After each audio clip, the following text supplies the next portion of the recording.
Hi! Welcome to our channel where we share the most intriguing stories.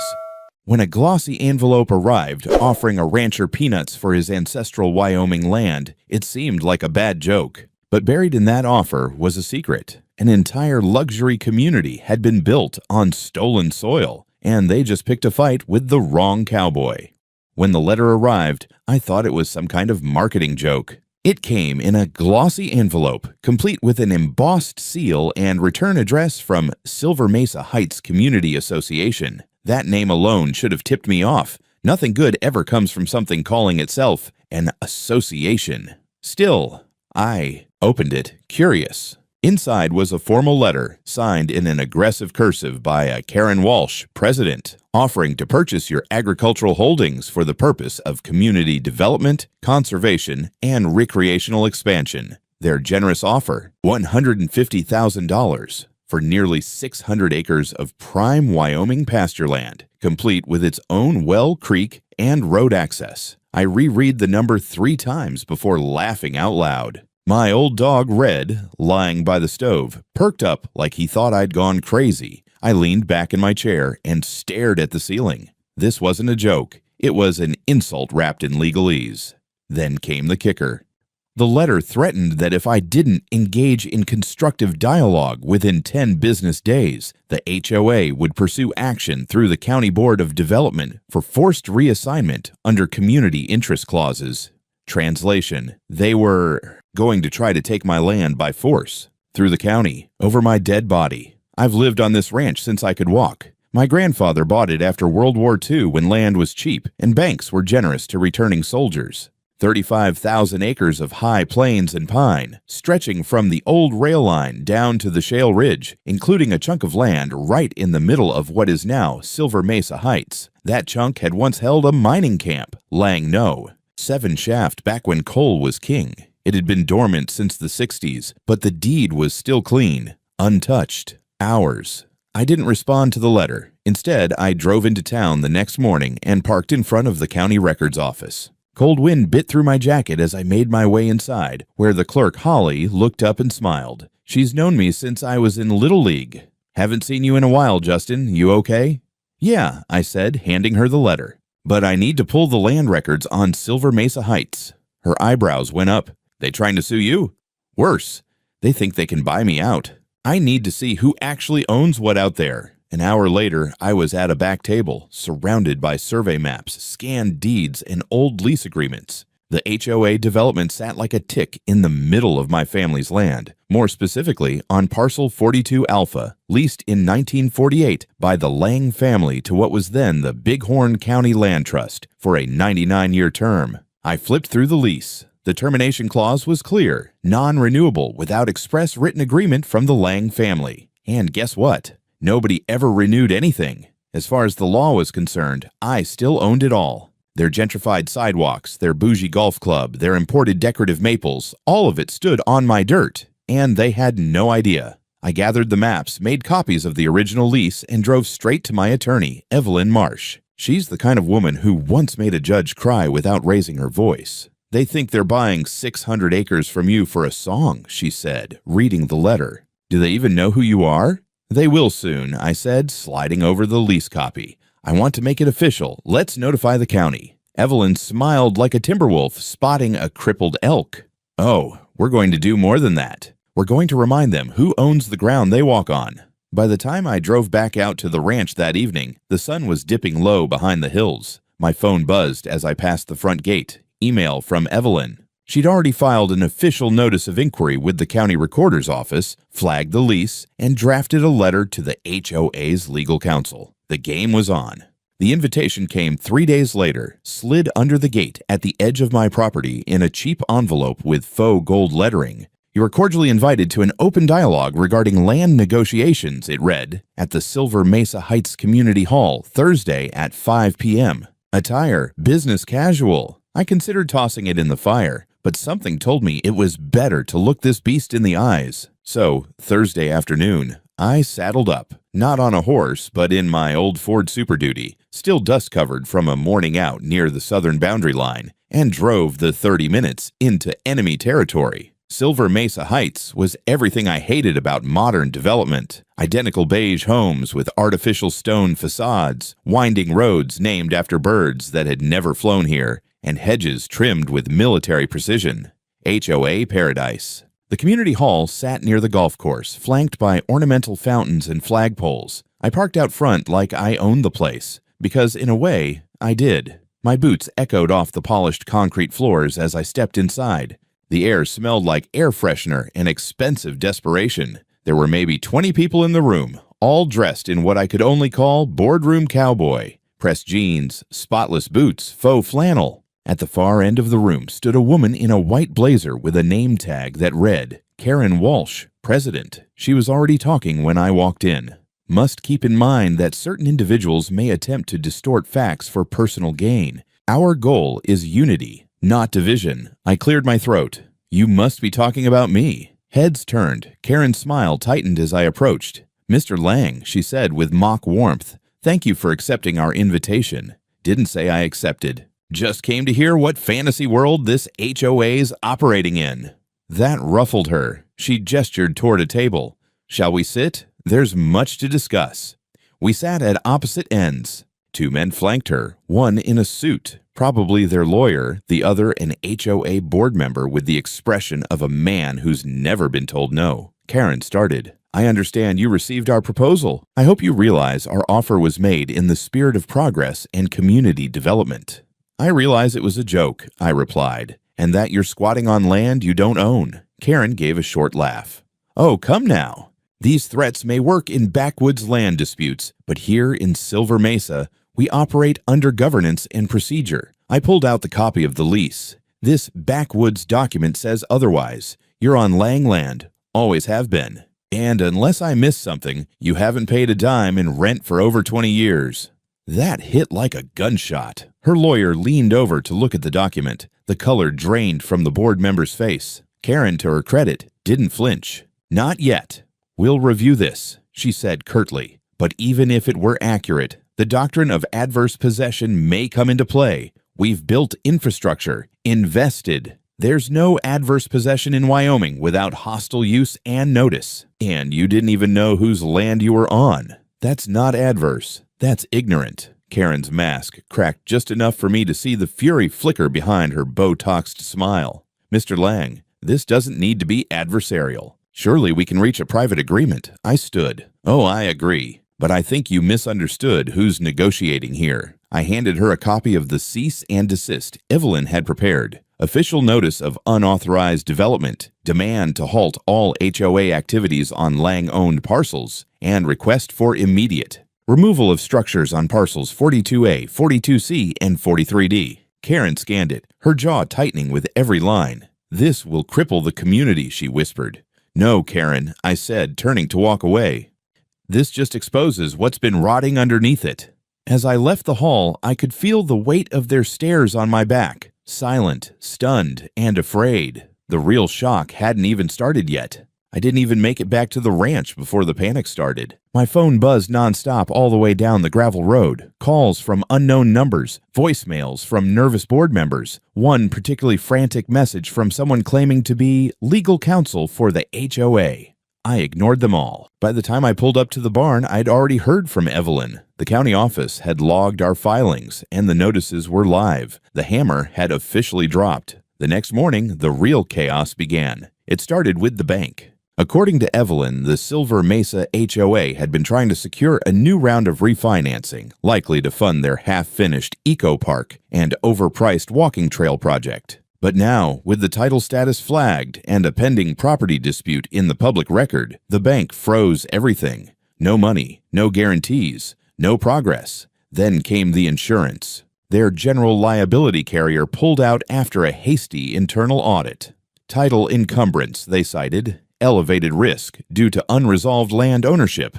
The moment those words showed up in the system, their coverage vanished. Property, liability, board protection gone overnight. I didn't even have to lift a finger. The machine started eating itself. By Friday afternoon, residents of Silver Mesa were flooding the HOA email with questions. Why are road repairs on hold? Why is the new pool closure notice posted? Why did the bank suddenly halt construction on the golf course extension? And, more importantly, why were they just now hearing about a land dispute that could threaten their home values? Karen, never one to go down quietly, doubled down instead. She called an emergency HOA meeting Saturday morning in the clubhouse, but it wasn't a meeting, it was a rally. I got the footage later from someone who'd secretly recorded it. She stood there in front of a room full of angry homeowners, spinning a story that made me out to be a malicious land hoarder who had duped the system with ancient paperwork and predatory intent. She claimed the lease had expired, that my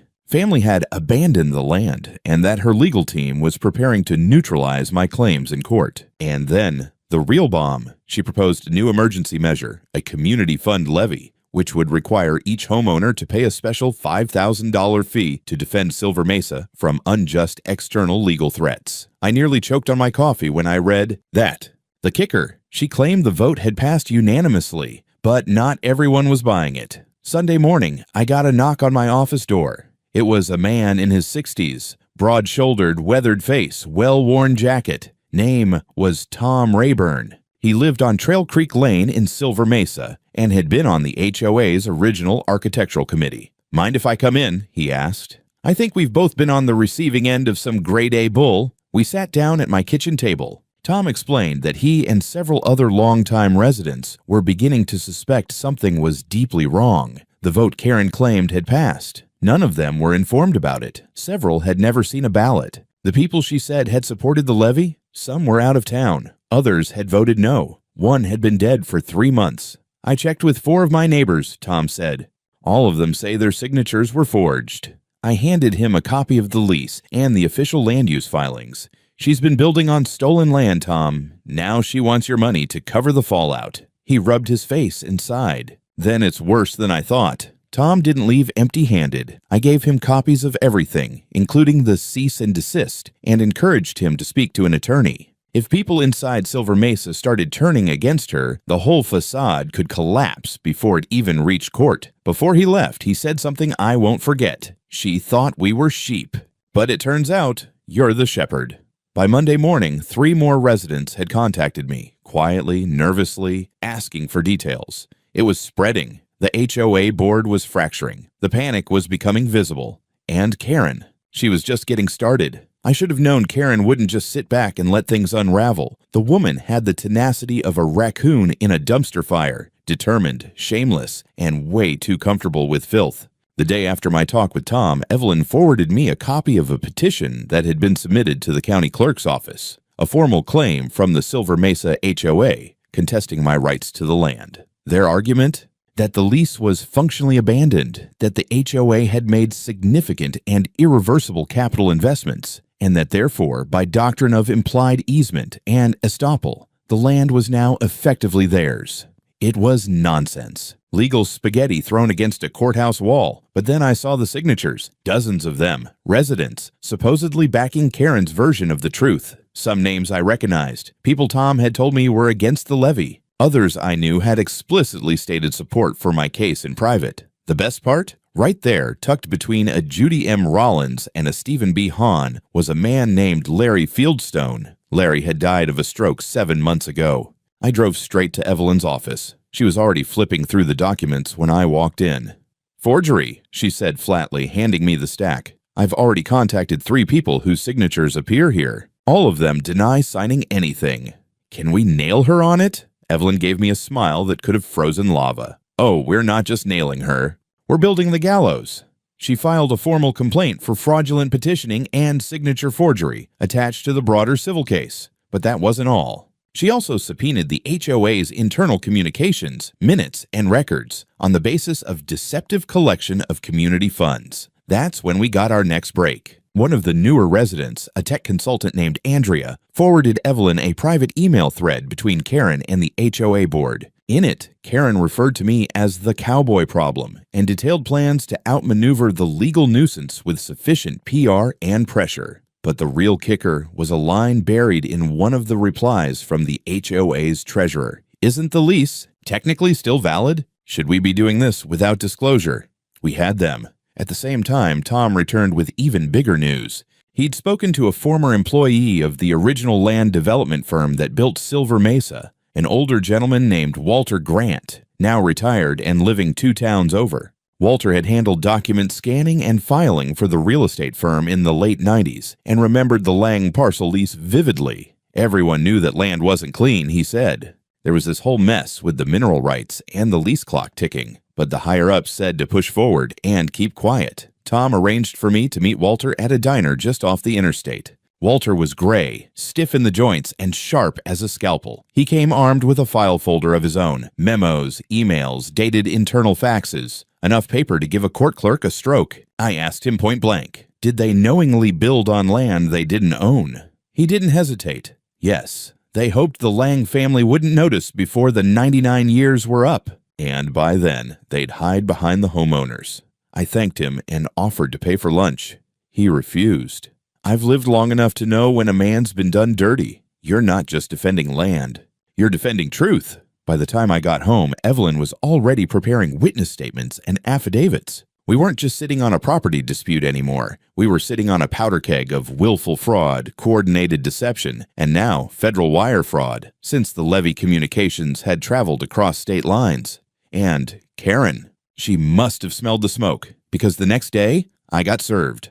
A lawsuit filed by the Silver Mesa HOA, alleging defamation, malicious interference, and deliberate destabilization of a lawful residential organization. They wanted an emergency injunction to silence me, freeze my public statements, and stop me from harassing residents. I didn't say a word. I just handed the papers to Evelyn, who laughed so hard she spilled her coffee. You're not harassing them, she said, shaking her head. You're burying them. And now they're trying to throw dirt in their own grave. The hearing was set for the following Thursday in the Sweetwater County Courthouse. Gray stone, cold halls, and a judge with the personality of a granite countertop. Perfect setting for what was shaping up to be a public execution. The emergency injunction Karen filed didn't stand a chance, but that didn't stop her from parading into the courtroom with a full entourage. Private attorney in a $1,000 suit, 2 HOA board members looking like they'd just lost a bet, and, of course, Karen herself, dressed like she was auditioning for a real estate commercial. Evelyn and I sat quietly at our table while the judge reviewed the packet. The courtroom was small but packed. A few curious residents from Silver Mesa showed up, no doubt wondering what kind of hell their HOA had dragged them into. Karen's lawyer began with a speech so oily it could have fried a bucket of chicken. He claimed I had launched a calculated smear campaign to damage the HOA's standing, that I was weaponizing outdated property documents to interfere with a peaceful community, and that the Lang family's lease was functionally extinguished due to non-use and lack of enforcement. Evelyn didn't even flinch. When it was her turn, she walked up with the calm confidence of someone holding a winning lottery ticket. She introduced the court to the lease, highlighted the non-renewal clause, and detailed how the HOA had continued to build, maintain, and profit on land it didn't legally control, all while actively avoiding investigation into title status. Then she brought up the forged petition signatures, showing the judge how at least 6 names, including a deceased man, had been falsely listed. She even brought in a forensic handwriting expert's early opinion to support it. And just as Karen's lawyer stood to object, Evelyn dropped the email thread, Karen's own internal HOA correspondence. The judge raised an eyebrow. Ms. Marsh, are you alleging intentional fraud by the Homeowners Association? Evelyn smiled like she'd been waiting to say it all week. Yes, Your Honor. And we're preparing a full civil suit to that effect, along with affidavits from residents, former contractors, and internal whistleblowers. But for today, we simply request the injunction be denied and our counterclaim for fraudulent community levy and land encroachment be allowed to proceed. Karen's lawyer sputtered something about unsubstantiated hearsay, but the judge cut him off. Motion to silence denied. Counterclaim accepted. Prepare for full hearing. Karen looked like someone had punched her in the solar plexus. Her mouth opened, but no sound came out. The crowd murmured. Evelyn leaned over and whispered, "Now it's official. We're in the driver's seat." After court adjourned, a reporter from a local news station caught me in the hallway. Apparently, word was spreading fast. Local rancher claims HOA built a neighborhood on stolen land was already being drafted for the evening segment. I didn't say much, just confirmed we were pursuing action and told them to talk to my attorney. But that evening, my phone blew up. Calls, emails, messages from people I hadn't heard from in years. Some from other HOAs, from neighboring counties, even from a few attorneys out of state who wanted to talk strategy. More importantly, Silver Mesa was now imploding from the inside. Tom texted me a photo of a notice someone had taped to the clubhouse door. Emergency meeting. Residents demand financial audit. The HOA board was being called out publicly. Residents were asking for transparency. And one woman apparently tried to access the association's budget reports and was told that information is restricted. Word is she called her lawyer immediately. The next day, Evelyn got an email from a county official. They were initiating a title investigation into the original development permits for Silver Mesa, prompted by the documents we submitted. If they found irregularities, especially with tax filings, land grants, or infrastructure approvals, the fallout could go nuclear. I spent that night reviewing witness statements, especially Walter Grant's. His affidavit read like a confession from a mob bookkeeper. Dates, names, memos, the works. He even provided a scanned fax from 1999 showing that the developer had internally flagged the Lang lease as active, but chose not to disclose it during construction financing. And just when I thought things couldn't get better, Evelyn called late that night with one final update. The judge had scheduled the civil trial date, a full hearing, discovery, testimony, everything. And with the counterclaim for unlawful use, fraudulent levy, forged petitioning, and civil trespass, we were looking at a multi-million-dollar judgment. Karen had started a fire with a matchbook of lies. Now she was about to find out what a controlled burn looks like. By the time the county's title investigation kicked into gear, Silver Mesa looked less like a community and more like a slow-motion train wreck. Mailboxes were overflowing with anonymous flyers, some slamming Karen for mismanaging funds, others warning residents that their property deeds might not be worth the paper they were printed on. A few brave souls even started taping handwritten signs to their windows. No more HOA lies, and Lang owns the land. We demand answers. Meanwhile, Evelyn was building our case with surgical precision. Discovery requests went out to the HOA demanding a full accounting of every dollar spent from the community fund, every board meeting transcript, and all communications related to land use. They stalled, of course, claimed documents were missing, or that the HOA's cloud server had been compromised, which made it all the more satisfying when Evelyn got her hands on a backup from an IT vendor the HOA had quietly let go last year. He'd held on to a full archive. Emails, spreadsheets, scanned checks. It was a digital paper trail soaked in gasoline. What we found was worse than expected. Karen had been dipping into HOA funds for years. Lavish retreats, executive dinners at luxury resorts, personal vehicle reimbursements for trips that never happened, and even a recurring monthly expense labeled Community Relations Consulting, which turned out to be a shell company registered in her sister-in-law's name.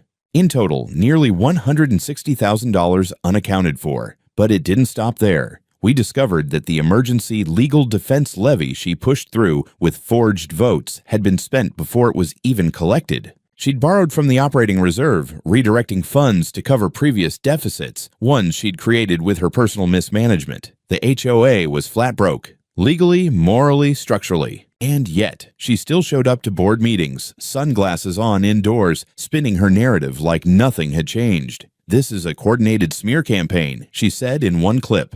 "A rural landowner trying to extort our peaceful neighborhood." Then came the final straw. One Friday afternoon, as I was checking fence lines near the North Ridge, I got a call from Tom. He sounded shaken. "You need to come down to the community center, now." When I got there, 2 sheriff's cruisers were parked outside. Inside, residents were gathered in hushed clusters. At the front of the room, Karen sat stiffly in a folding chair, hands on her lap.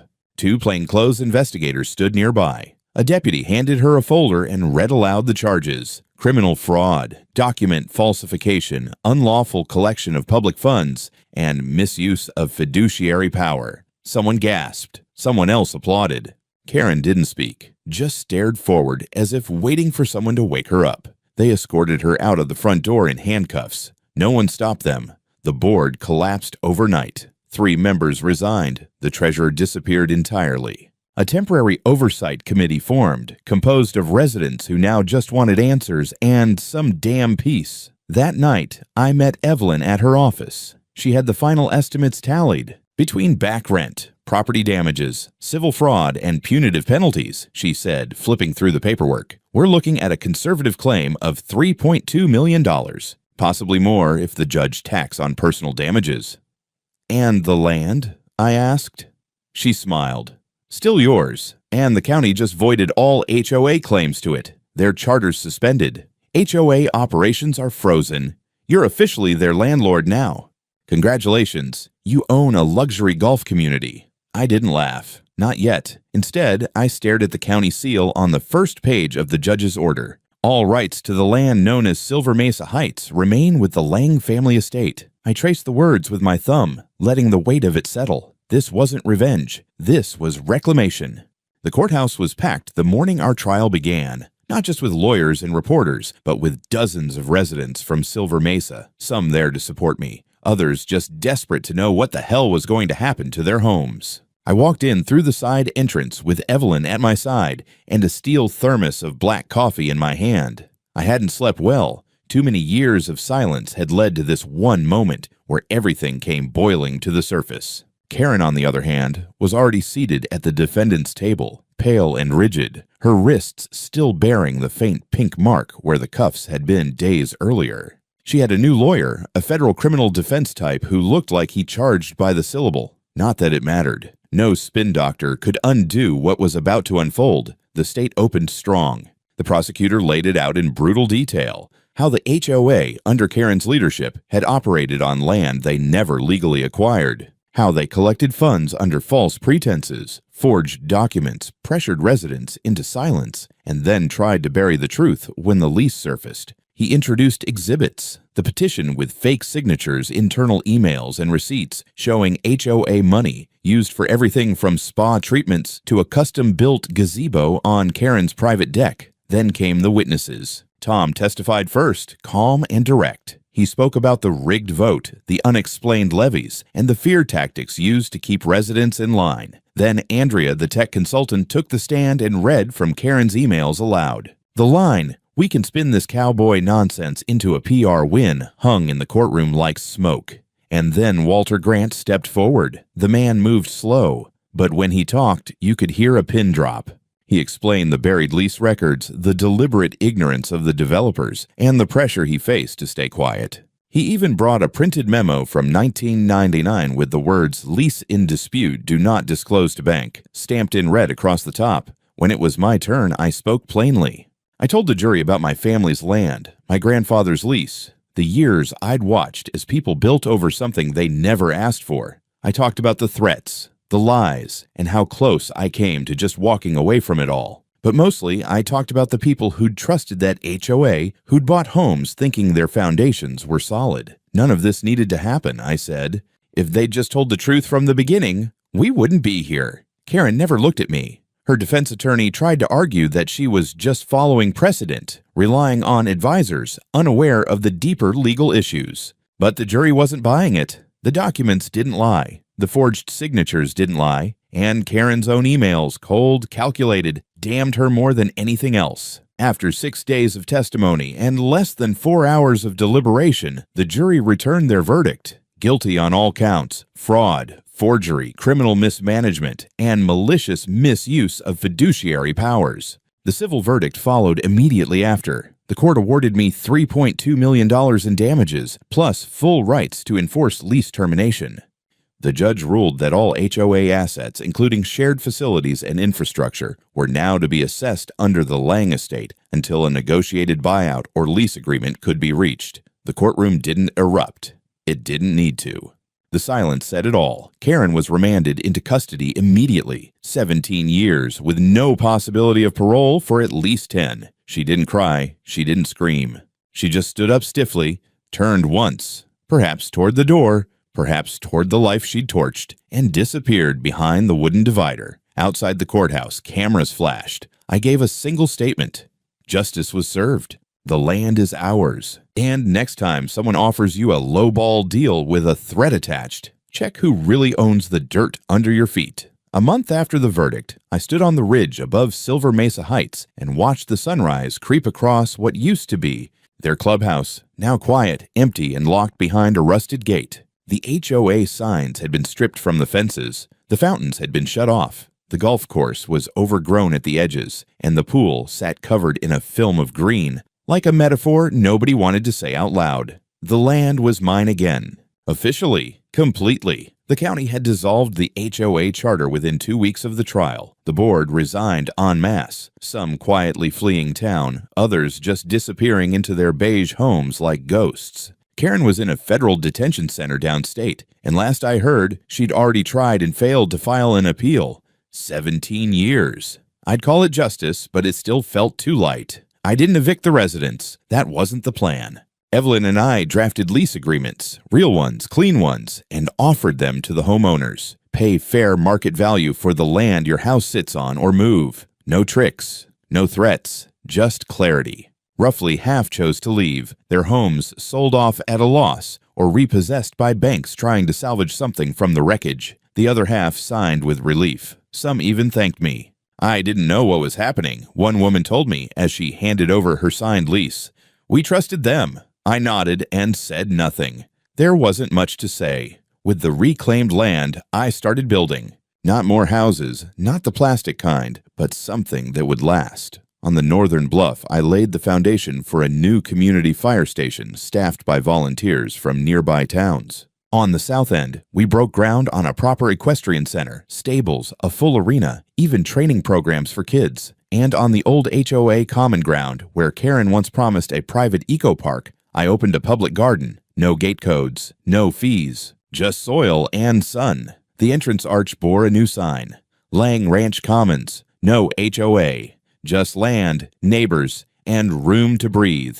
The first time I saw it lit up at night, I just stood there in silence, hands in my pockets. It was everything the HOA promised but never delivered. Evelyn said we could have auctioned the remaining parcels and walked away with more than $7 million. Maybe I still will someday, but not yet. For now, the land needed to breathe. So did the people on it. On the 4th of July, we held a barbecue in the field that used to be the HOA's private event lawn. I rolled up in my pickup, parked next to a line of lawn chairs, and flipped burgers for 2 hours. Tom brought his grandkids. Andrea played DJ. Even Walter Grant showed up, wearing a cowboy hat that looked older than me. He handed me a beer and said, "You ever consider running for county commissioner?" I laughed so hard I nearly dropped the spatula. That night, as fireworks cracked above the Wyoming sky, I stood out by the fence line and looked back at everything we'd fought through. Lies, threats, lawsuits, fraud, politics. And it hit me. This wasn't just about boundaries or deeds or who had the bigger lawyer. It was about ownership. Real ownership. The kind you don't sign for, but earn day by day, by refusing to be pushed, by standing your ground, and by never letting a bully talk you out of what's yours. So yeah, next time some HOA tries to send a cowboy an ultimatum, they'd better check who owns the goddamn mountain first.